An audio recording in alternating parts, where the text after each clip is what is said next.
seguimos con qué texto, ¿qué libro? Josué, muy bien. Ok, yo voy a tratar de ir tratar todos los puntos, no puedo esperar, mi hermana, porque para terminar hoy, que terminemos hoy lo que venimos, la parte 2. Y yo les recomiendo que revisen en su casa o que anoten el versículo y lo revisen en su casa, que sería muy bueno para que refresquen también. Pero voy a paso veloz en estos momentos. Bueno, la predica, recordemos que se llama Un camino en el peor momento. muy bien, un nuevo camino en el peor momento, parte 2. Ya hablamos la semana pasada que a veces nosotros podemos tener muchos deseos, muchas aspiraciones y que eso se puede quedar en el camino, se puede trabar por algún obstáculo, alguna circunstancia que pueda venir. Ya hablamos que la palabra dice: la esperanza que se demora es tormento del corazón. También hablamos de eso debido y relacionado con el pueblo de Israel que estaba caminando por el desierto. Duró caminando los 40 años, como ustedes saben, pero el Señor lo iba a llevar ya a tomar posesión de la tierra prometida. Y para eso tenían que atravesar el Jordán, ¿verdad? Porque hacia allá, estaba en esa tierra que ellos iban a poseer, y la primera era Jericó, por cierto. Entonces, vemos que en ese camino el Señor le dice que tenían que tener puesta, había que tener puesta la mirada ¿en quién? En el arca representaba la presencia de Dios en medio del pueblo, y había una gran distancia que se separaban una a la otra. Así que tenían que tener esos ojos como de águila y estar muy pendientes, porque él dice allí, porque es un camino nuevo que no había recorrido antes. Y hablamos que ese camino nuevo ahorita, hoy en día, es Jesucristo, es el camino. Y vimos también versículos que nos hablan de ese nuevo camino, como el Señor habla, su palabra que es, ¿no? Y que es un nuevo camino que la gente no conoce. Por eso nosotros estamos llamados a dar a conocer ese camino.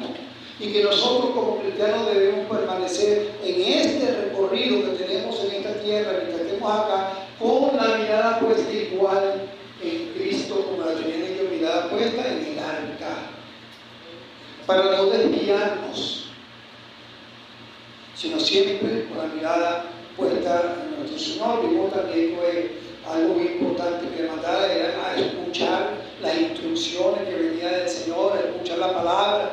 Cuando nosotros escuchamos también la palabra del Señor, porque si no escuchamos la palabra del Señor, pues no vamos a tener las directrices, la orientación que el Señor nos quiere dar. Nuestra vida, nuestra relación con el Señor nunca va a crecer, nunca nos vamos a fortalecer si no escudriñamos. Mire la palabra que estoy diciendo: escudriñamos. Un poco más distinto a leer. Uno puede leer algo aún en internet por allí, un vistazo. Cuando hablo de escudriñar, es meterse en el fondo. Ahí lo que puede nadar en el mar, a la orilla del mar, o hay lo que se mete en el fondo. Hay que meterse en el fondo. Así que bueno, sigamos la lectura de Josué 3, seguimos Josué 3, voy a leer unos 6 versículos para seguir. Josué se levantó de mañana, versículo 1, y él y todos los hijos de Israel partieron de Sittim y vinieron hasta el Jordán y reposaron allí antes de pasarlo. Y después de 3 días los oficiales recorrieron el campamento y mandaron al pueblo diciendo: cuando veáis el arca del pacto, vuestro Dios, y los levitas, sacerdotes que la llevan, vosotros saldréis de vuestro lugar y marcharéis en pos de ella, a fin de que sepáis el camino por donde habéis de ir, por cuanto vosotros no habéis pasado antes de ahora por este camino. Pero entre vosotros y ella haya distancia como de 2000 codos, no os acercaréis a ella. En estos caminos hablaba de la santidad de Dios, que no podía tener contacto con los demás y tenían que guardar su distancia que hoy ahorita lo que recibimos a Cristo como nuestro Señor ya no está, porque esa distancia, eso estaba en el medio Cristo lo quitó, con una relación con Él, podemos tener relación ahora con el Padre. Y dice entonces, y Josué dijo al pueblo santificado, el 5, porque Jehová a la mañana maravillas entre vosotros. Y habló Josué a los sacerdotes diciendo, tomad el arca del pacto y pasad delante del pueblo. Y ellos tomaron el arca del pacto y fueron delante del pueblo y Jehová habitó allí. Bueno, allí, en un momentico, ahí está la instrucción y está lo que les venía diciendo en relación a lo que Moisés, Josué le había dicho, porque el Señor le había comentado palabras con el pueblo y le dio las instrucciones. Y en el versículo 14, que yo te voy a, donde queda la semana pasada quedamos allí, y dije que íbamos a comenzar desde aquí también, porque hay partes, hay cosas que tenemos que seguir dando.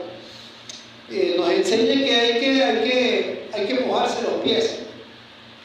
Hay que mojarse los pies para la victoria.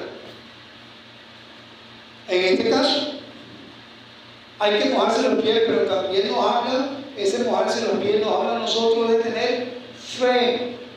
Fe. Y en el 14 y en el 15 nos dice, y aconteció que cuando marchó el pueblo de sus tiendas para pasar el Jordán con los sacerdotes delante del pueblo llevando el arca del pacto, cuando los que llevaban el arca entraron en el Jordán y los pies de los sacerdotes que llevaban el arca fueron mojados a la orilla del agua, entonces pone paréntesis, porque el Jordán suele desbordarse por todas sus orillas todo el tiempo de la siega. Fíjense que nos dicen que no es algo nuevo que se desbordara el Jordán, sino que es algo que pasaba todo el tiempo, era algo constante, ¿no? Era algo que siempre estaba pasando allí. Ahora, bajo esas circunstancias, que no sé cuántos de ustedes han visto un río que se desborda, pero ese es el factor del ruido que hace, mira cuando arrastra piedras, eso es que hay que salir corriendo. Entonces, yo lo he visto.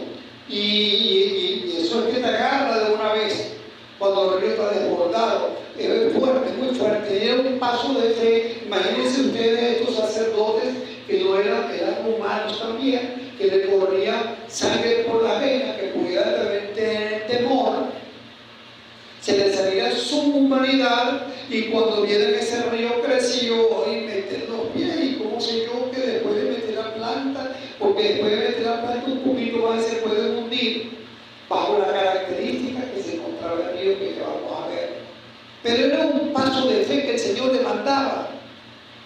¿Por qué el Señor no permitió que el río saliera antes que metieran los pies? No, porque te quería probar esto también a los sacerdotes que estaban allí. Era ellos los que iban a meter la planta de los pies, no el pueblo iba a pasar, pero ellos sí. La palabra dice que nosotros somos real sacerdocio, linaje escogido. Así nos hizo el Señor. Así que nosotros, como esos sacerdotes que debemos ser espirituales, tenemos ese grado de fe. Podemos dar ese paso, podemos tratar de pasar y confiar que verdaderamente el Señor lo que nos está diciendo, así va a ser, porque lo dice Él. Así que Dios no eligió un momento de baja actividad de este río. No eligió ese momento. Eligió el momento, el peor momento. Ese río estaba peligrosísimo. Le voy a decir por qué históricamente y geográficamente lo que saben de estas cosas. Dicen que ese río tenía un deshielo que venía del monte Hermón. Y ese deshielo ya producía un caudal de agua que iba hacia ese río y que bajaba con fuerza hacia el sur. También nos habla que en ese tiempo había lluvias tardías que se convertían en tormentas, temporadas de tormentas. Entonces hacía tanto uno como el otro que el río fuera más fiero en su raudal.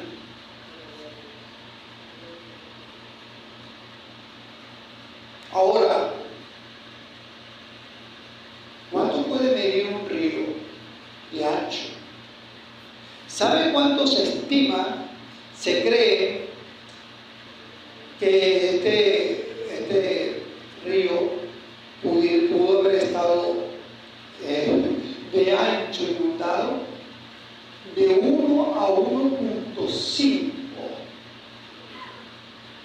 Repito, esto tiene que ver con la geografía, esto tiene que ver con la gente que conoce de estas cosas. Yo no soy ni meteorólogo ni nada por el estilo, y no conozco de geografía en estas áreas, así que, pero ellos aseguran que tuvo que estar de 1 a 1.5 metros de ancho el río en su furor.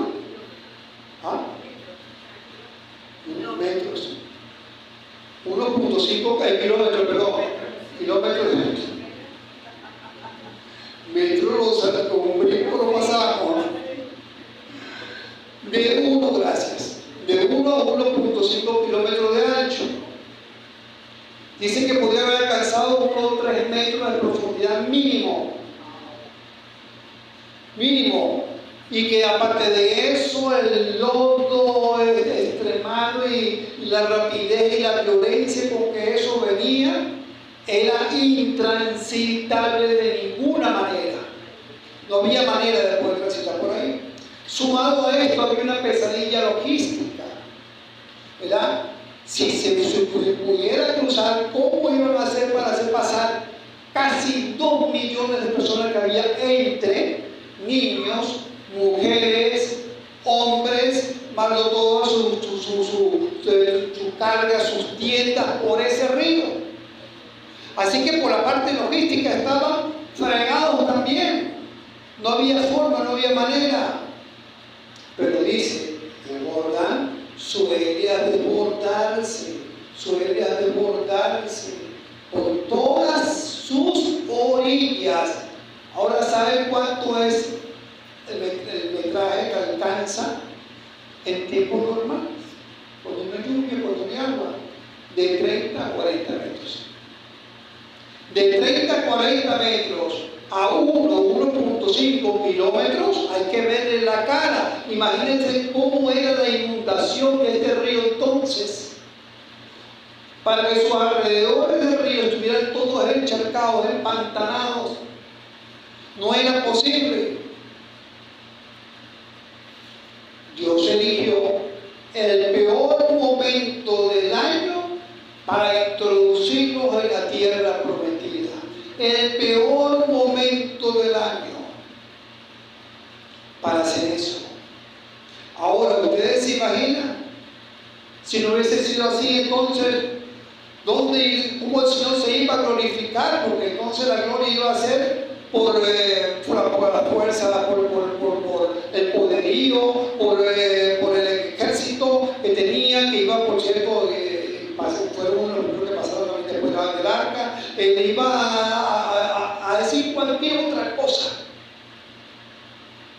Si hubiese pasado por 30 o 40 metros, a lo mejor hubiesen hecho una canoita y pasa, o a través de una puerta sacar a uno otro y pasa. ¿Cuál es el problema? El río no está peligroso, pero no, el Señor nos llevó a ese peor momento, y a veces vienen esos peores momentos de nuestras vidas para el Señor glorificarse.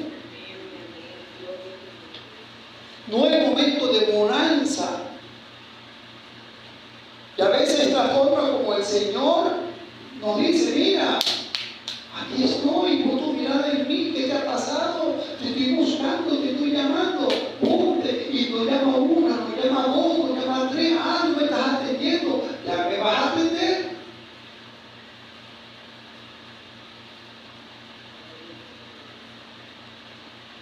Y pasa.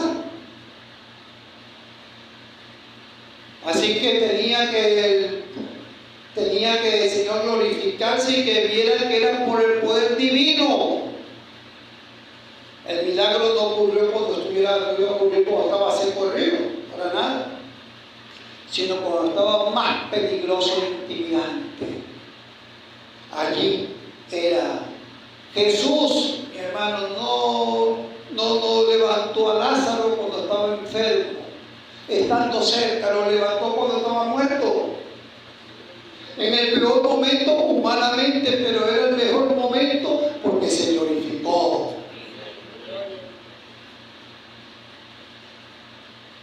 Así que un nuevo camino en el peor momento, como se llama la prédica, pero que a la vez fue el mejor momento. Lo que pasa es que a veces no vemos que es el mejor momento, sino cuando pasan las cosas.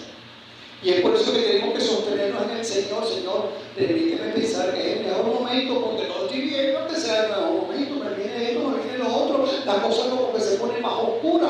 Permíteme pensar en ese mejor momento que eres tú en tu tiempo. Pero también esto nos muestra una fecha muy importante. ¿Sabe qué versículo dice al final?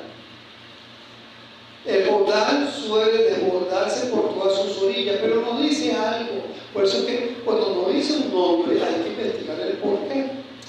Y lo dice por todas sus orillas todo el tiempo de la siega.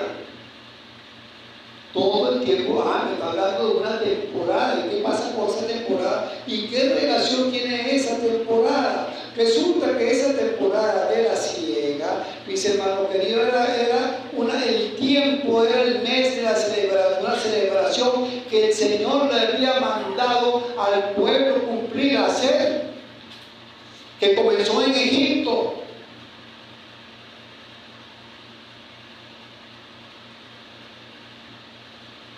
Esa celebración, que era la Pascua, que la cumplieron allá en Egipto y que representaba pues esa libertad, esa sangre que el Señor le limpia y que nos compró y nos dio la libertad. Esa libertad representada allí en Egipto, cuando lo saca de Egipto, cuando echan en los dinteles de la puerta sangre. Esa es la sangre que viene a simbolizar al Señor Jesucristo, para que la muerte no los tocara en ese momento, y los que murieron fueron todos aquellos primogénitos.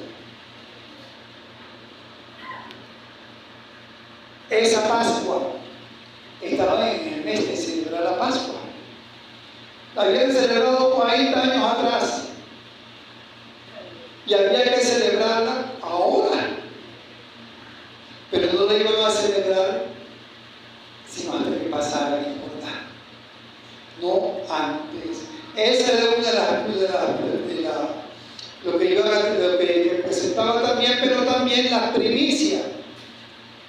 La primicia de la celebración,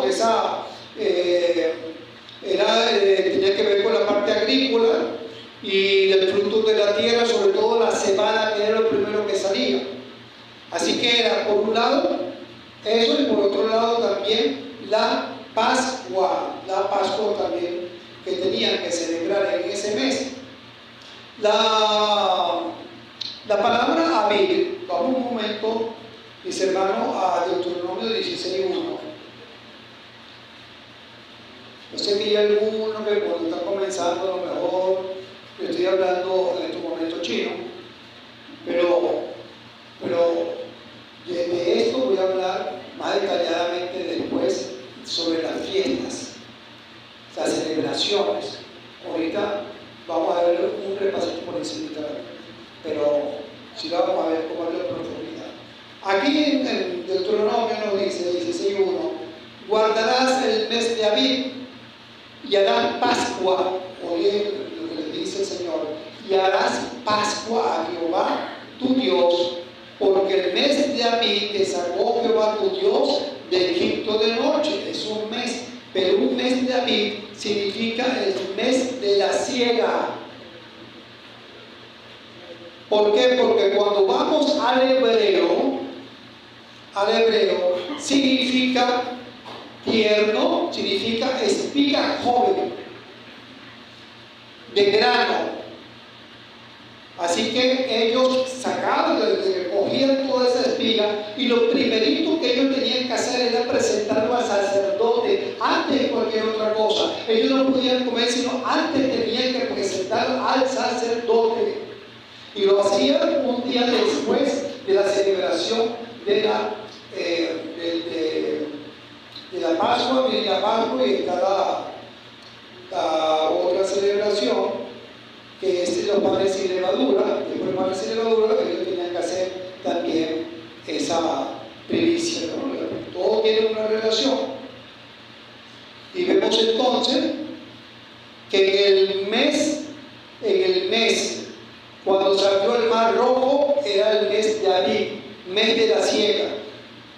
inicia Dios la liberación del pueblo. Y en este mes que estamos viendo en Josué, era el mes de la siega, donde se da por ya el cierre de todo ese éxodo, de todo ese pasar por el desierto, sino ahora es la entrada a la tierra prometida.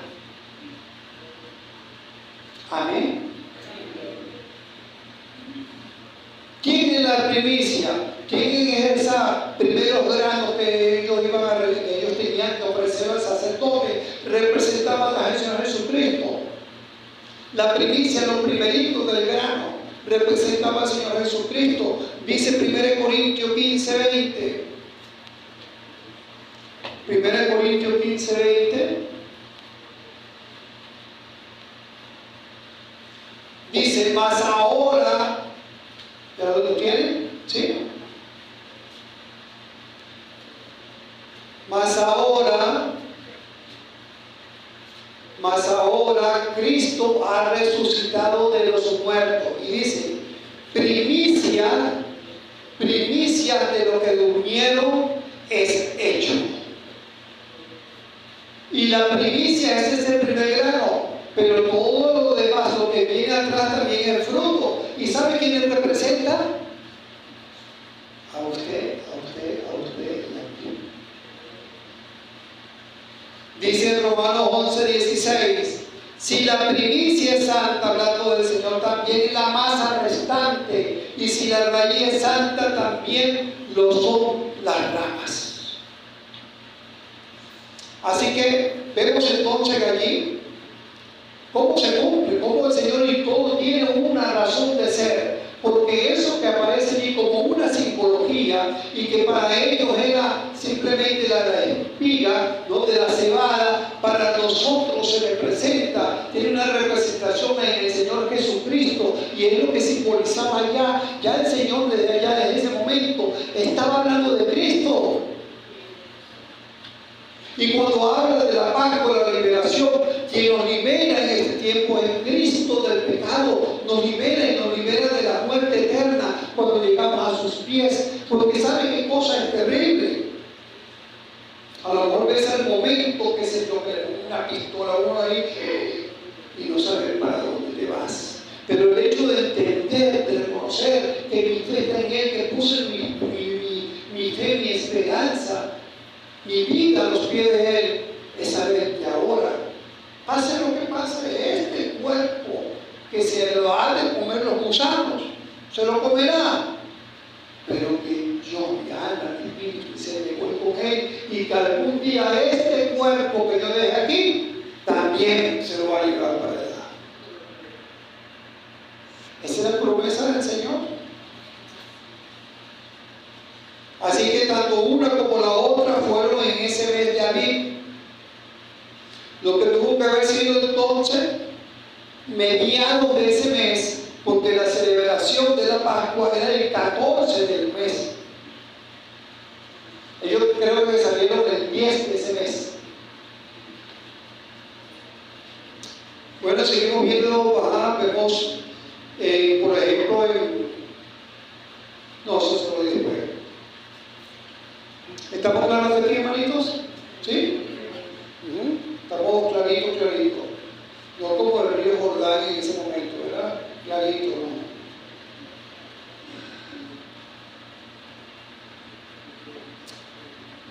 También en la Pascua, mis queridos hermanos, para que lo entendamos, nos dice también la palabra del Señor: limpiaos pues de la vieja levadura, para que seáis nueva masa sin levadura como sois, porque nuestra Pascua, la Pascua que era antes, ya sabéis cómo la celebraban, era la Pascua, tenía que sacrificar un cordero sin defecto y presentarlo delante de Dios, que iba a simbolizar a Cristo como ese cordero inmolado.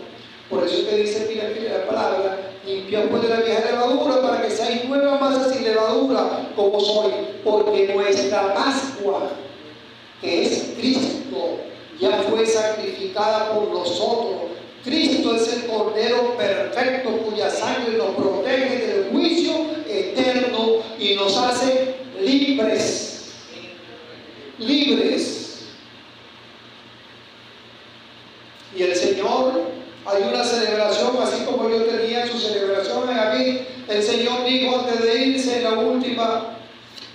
prácticamente que no iba a comer más y participar de esa Pascua hasta que se cumpla en el reino de Dios, donde estaremos con Él.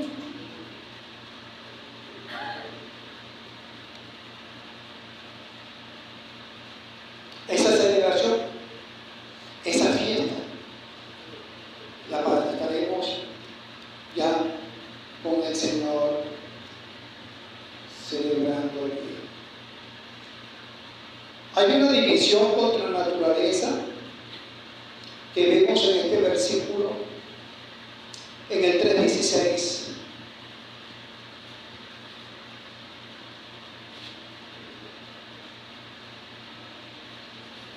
Que con toda la tecnología que pueda haber, con toda la tecnología del mundo, que viajan a Marte, que viajan a miércoles, a jueves, que viajan a todo eso, que ahorita viajan a todas partes y no hay que lo detenga por allí.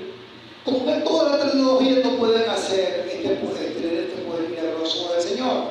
Y dice en el 16, las aguas que venían de arriba se detuvieron como un montón, allí paraditas, bien lejos de la ciudad de Adán, que está al lado de Zaretán, y los que descendían al mar de Araba, al mar Salado, se acabaron y fueron divididas, y el pueblo pasó en dirección de Jericó. Claro, había toda la extensión de donde estaban los sacerdotes con los pies, allí se detuvo el agua, y todo eso de aquí para allá, todos esos cientos de kilómetros allí quedaron libres para que ellos pasaran, todo el pueblo tranquilazo, sin ningún problema, sin ningún inconveniente. Ya el Señor tenía la logística, todas aquellas cosas.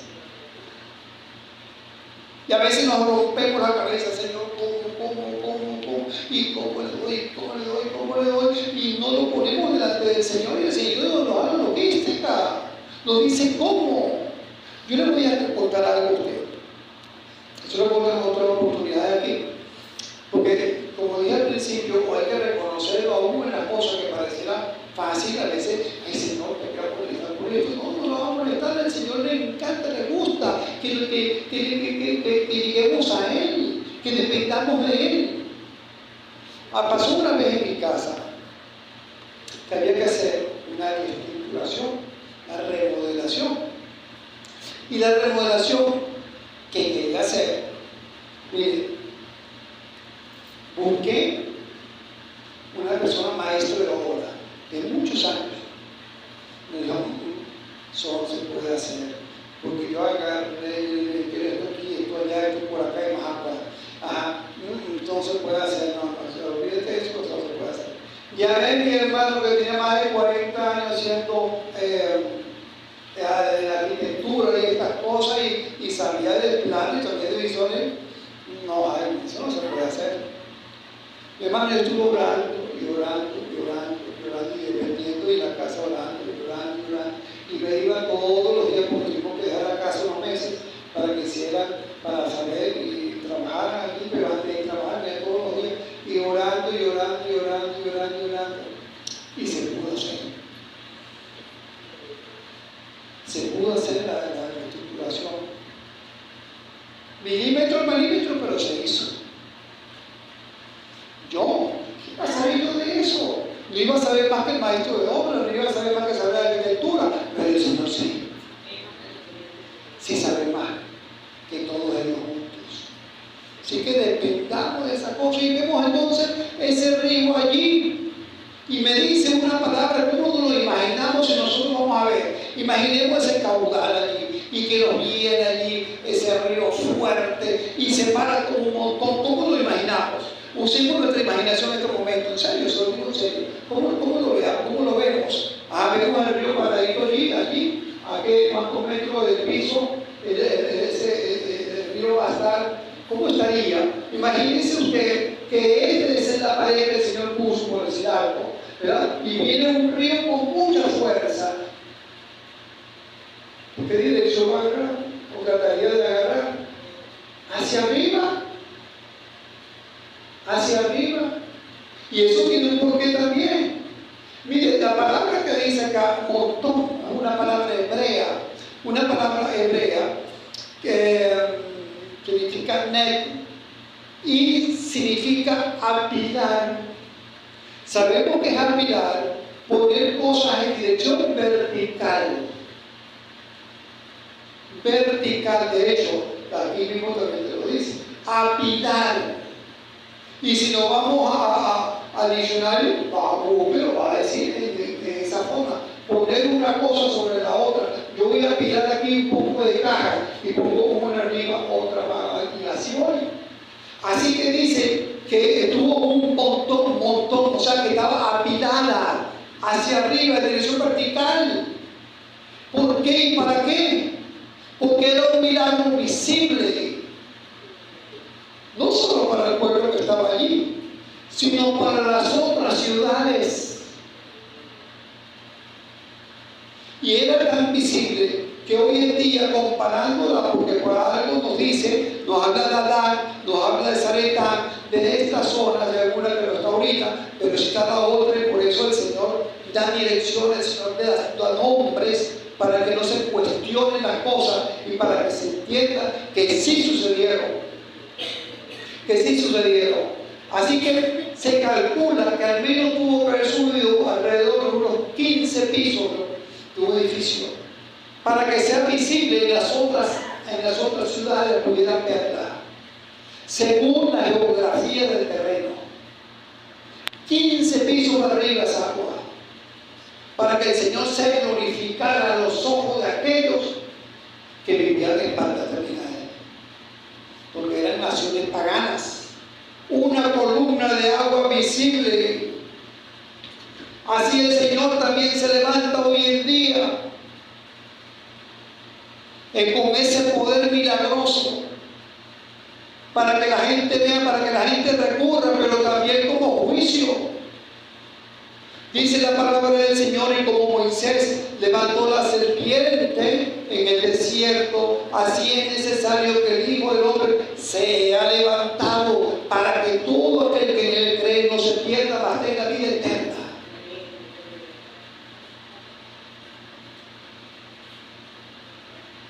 Así que no fue un fenómeno local pequeño, sino fue, por llamarlo de alguna manera, una noche de poder allí, grandioso, para que doble significado, tanto miedo también para esta población que vivía a espaldas a Dios y que ya Dios había dicho: van fuera. En Josué 5:1 dice, leámoslo por favor.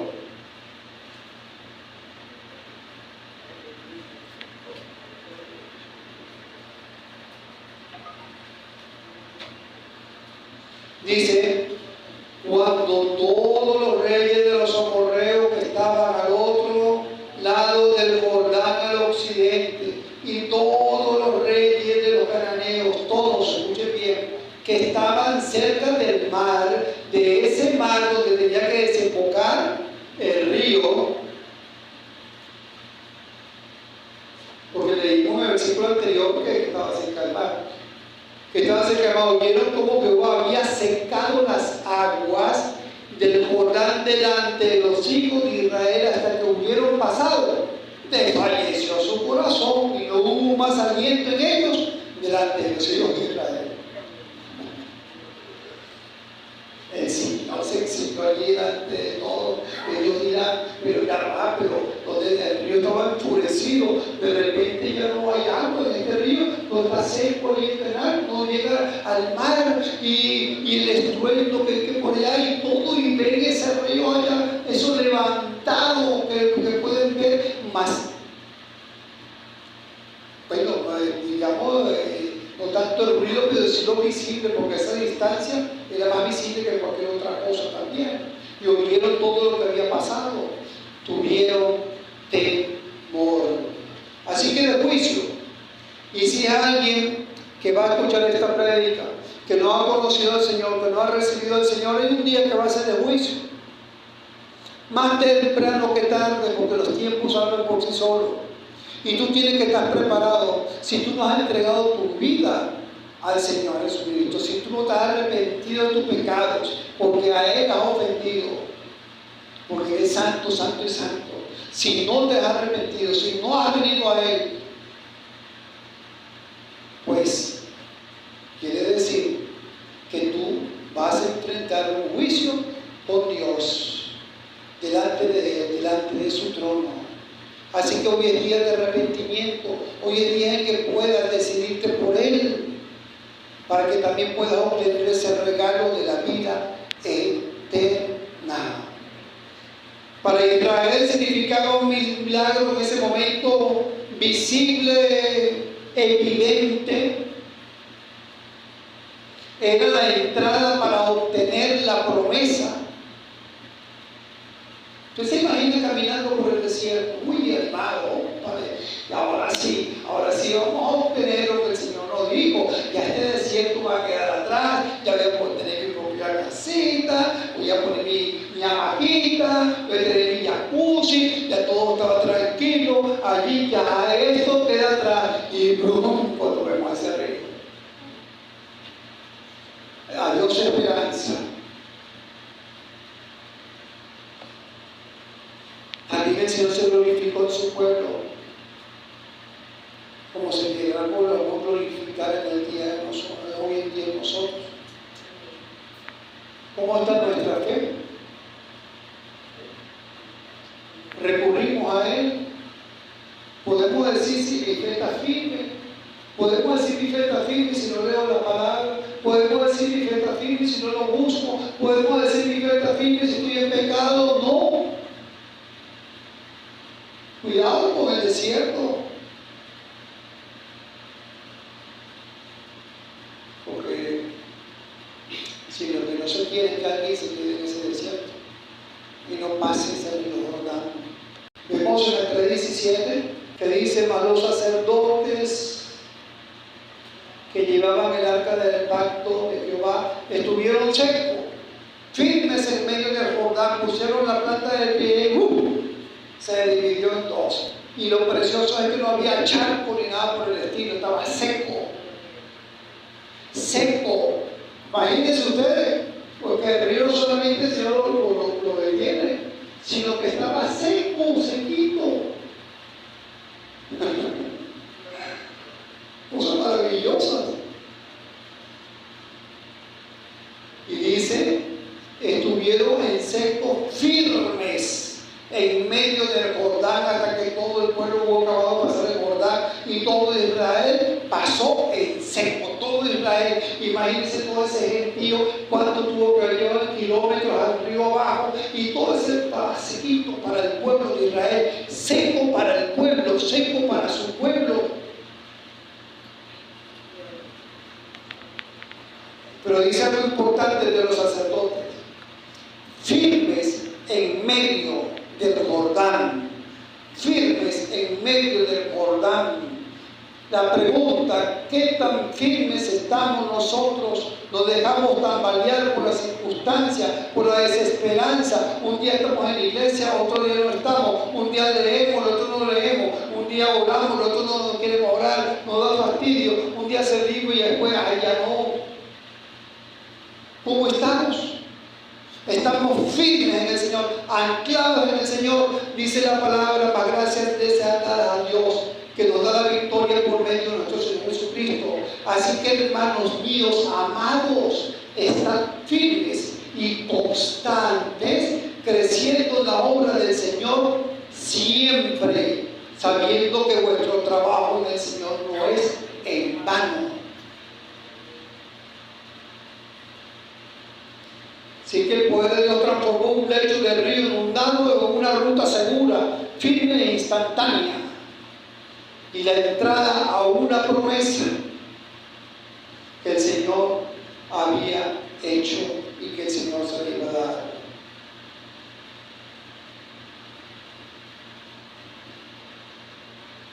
Ya hasta este versículo, vamos a irnos hasta el versículo. Vamos a saltar el momento para que ustedes vean algo muy importante que comienza en el capítulo 4. ¿Cómo termina esto? Cuando toda la gente hubo acabado de pasar el Jordán, Jehová habló a Josué diciendo: toma del pueblo 12 hombres, uno de cada tribu, y mándales diciendo, toma de aquí en medio de Jordán, del lugar donde está firme los pies de los sacerdotes, 12 piedras, las cuales pasaré con vosotros, y levantadlas junto en el lugar donde habéis de pasar la noche. Entonces Josué llamó a los 12 hombres, de los cuales él había designado de entre los hijos de Israel, uno de cada tribu. Y dijo Josué, pasad delante del arca de Jehová vuestro Dios a la mitad del Jordán, a la mitad del río, y cada uno de vosotros tomó una piedra sobre su hombro, conforme al número de la tribu de los hijos de Israel. ¿Y esto para qué? Cada uno, 12 piedras, 12 rocas tenían que tomar y echárselas de los centros del río, donde estaban los pies de los sacerdotes, y llevárselas y ponerlas en un sitio. Y dice, ¿para qué el 6? Para que esto sea señal entre vosotros, y cuando vuestros hijos preguntaren a sus padres mañana diciendo, ¿qué significan estas piedras? Le responderéis que las aguas del Jordán fueron divididas delante del arca del pacto de Jehová. Cuando ella pasó el Jordán, las aguas del Jordán se dividieron, y estas piedras servirán de monumento conmemorativo a los hijos de Israel para siempre. ¿Se dan cuenta? El Señor, el poder milagroso allí, en ese momento, el testimonio delante de los demás, de los dos creyentes, vamos a llamarlo así, de esos países paganos, los vieron, su pueblo también lo pudo ver, ese milagro grande, pero el Señor iba más allá y tenía que dejar su propósito, no solamente era en ese momento, sino su propósito era por las generaciones, para las generaciones. Va más allá de lo que nosotros pensamos, y digo, para que esto sea por señal, esas piedras, cada uno tuvo que levantar una por señal, que pasaron por ese río, como la prueba que pasaron por ese río. Y yo te pregunto, hermanito, ¿por qué? Nosotros nos espera esa tierra prometida, ¿verdad? Allá arriba en el cielo, nos espera. Eso que el Señor ha prometido, que irá a preparar lugar para vosotros, eso nos espera allá. Ese pasar del Jordán, el Señor lo ha abierto para uno, ese poder milagroso cuando nos llamó. Ahí estaba ese poder milagroso. Pero ahora, ¿dónde está tu piedra como señal hacia los demás? ¿Cuál es tu señal de ese poder milagroso? ¿Dónde está? ¿A quién se la está mostrando? ¿Quién la está viendo? ¿Dónde está el testimonio? El Señor hizo la obra, pero tengo la otra parte yo. Hay algo que yo tengo que hacer también. Y sacar que todos puedan ver de esa profundidad donde el Señor me sacó lo que el Señor hizo, y mostrar ese poder milagroso que hizo en mí. ¿Dónde está esa piedra? ¿Dónde la he puesto? ¿Dónde la he guardado? Hay que mostrarla, mis hermanos. Hay que mostrarla para que la gente también pueda saber, conocer de ese nuevo camino. Para que no se quede solamente en un poder milagroso en mí en un determinado momento, que no se extendió más allá, porque no quise sacar la piedra del río y dar testimonio de la obra del Señor, esa señal.